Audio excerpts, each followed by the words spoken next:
Oscar Valdez has always wanted to be known as a Mexican warrior, and in his classic battle with Scott Quigg back in 2018, he left no doubt about that.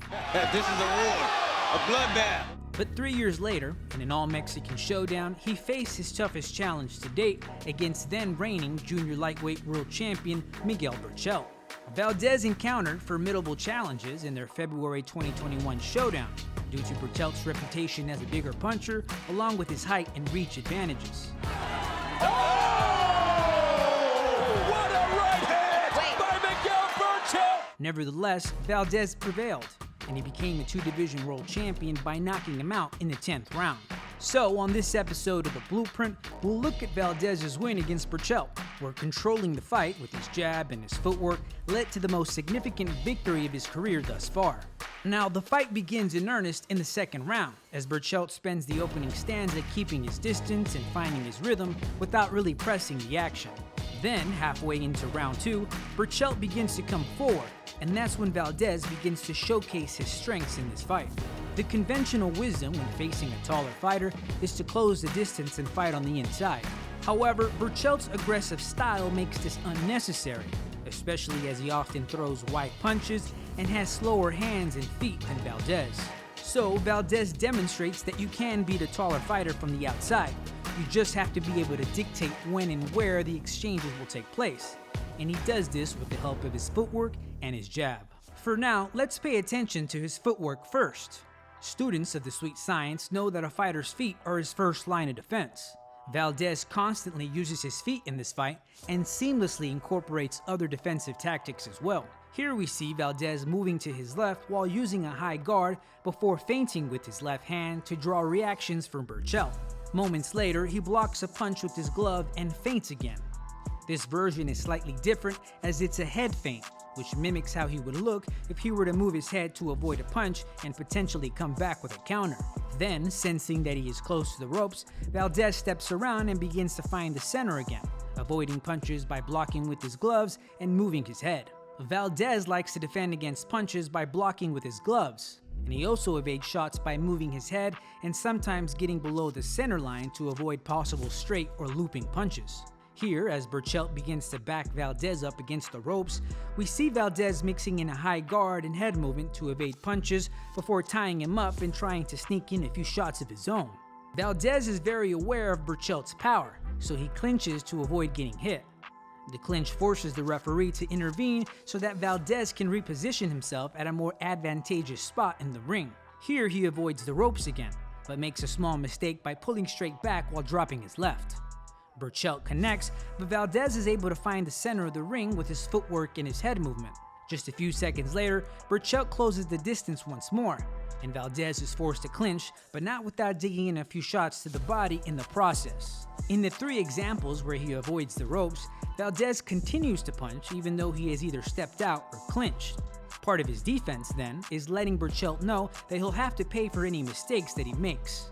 Valdez also switches to southpaw many times in the fight, usually as he gets closer to the ropes, from where he'll throw quick left hands and either spin around as he does here or initiate a clinch. So, Valdez displays a full defensive arsenal in this fight, with his footwork as a foundation that complements his blocking, head movement, feinting, and clinching. Ultimately, all of this is in the service of dictating when and where he wants to fight, while also looking for openings. Valdez's jab also plays an equally important role in dictating the action. Here we see Valdez exchanging jabs with Berchelt.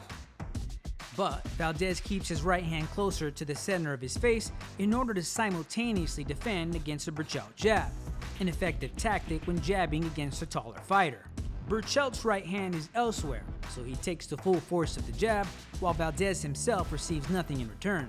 Similarly, Valdez here anticipates a short left hook from Berchelt, so he moves his right hand closer to the right side of his face. This allows him to connect with his jab while blocking the hook, something he is able to do because he has begun to time Berchelt's punches. In this exchange, Valdez blocks a jab from Berchelt. Again, he uses his right hand to avoid the jab from Berchelt, but this time he counters immediately after and not simultaneously with the jab. Valdez is also good at moving his head after he throws the jab. He knows that Berchelt will respond quickly, so he makes sure to not be on the center line after throwing. Valdez is very impressive when he puts it all together, mixing in jabs and footwork while being defensively responsible. It's also important to note that we have only covered the first 4 rounds of the fight, as Valdez works to gain control of the action and begins to find openings, specifically for his signature left hook, which begins to take a toll on Berchelt in round 4. Indeed, as Berchelt continues to come forward, it's only a matter of time before Valdez walks him into a lead left hook that badly hurts him for the first time in the fight. Valdez then begins to tee off on Berchelt and scores a knockdown before the round ends, though Berchelt manages to survive. Backs him up, and that's a technical knockdown. The ropes held him up.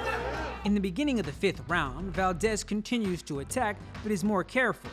Then, later in the round, Berchelt begins to recover, and Valdez once again has to return to the game plan, though he is visibly fatigued due to the onslaught he unleashed in the prior round.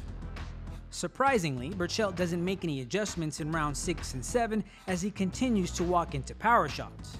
Instead, he increases the pressure on Valdez, who is forced to rely more and more on his footwork and clinching to deal with Berchelt's increasing pressure. Then, Valdez's power punches begin to slow Berchelt down near the end of the 7th round. And by rounds 8 and 9, Valdez returns to what worked for him earlier in the fight by dictating the action with his footwork and his jab.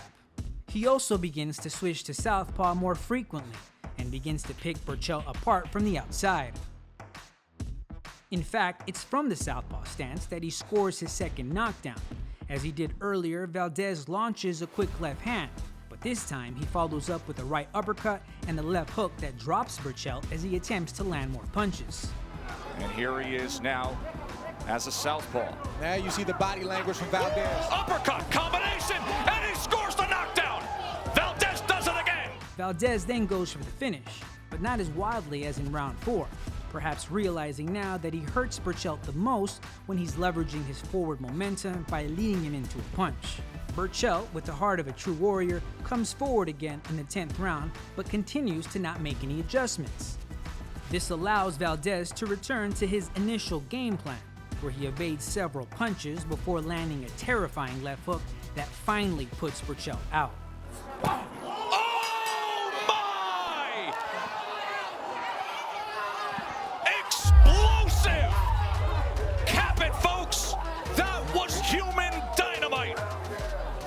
Oscar Valdez returns against Liam Wilson in an interim junior lightweight title fight on Friday, March 29th, live on ESPN+.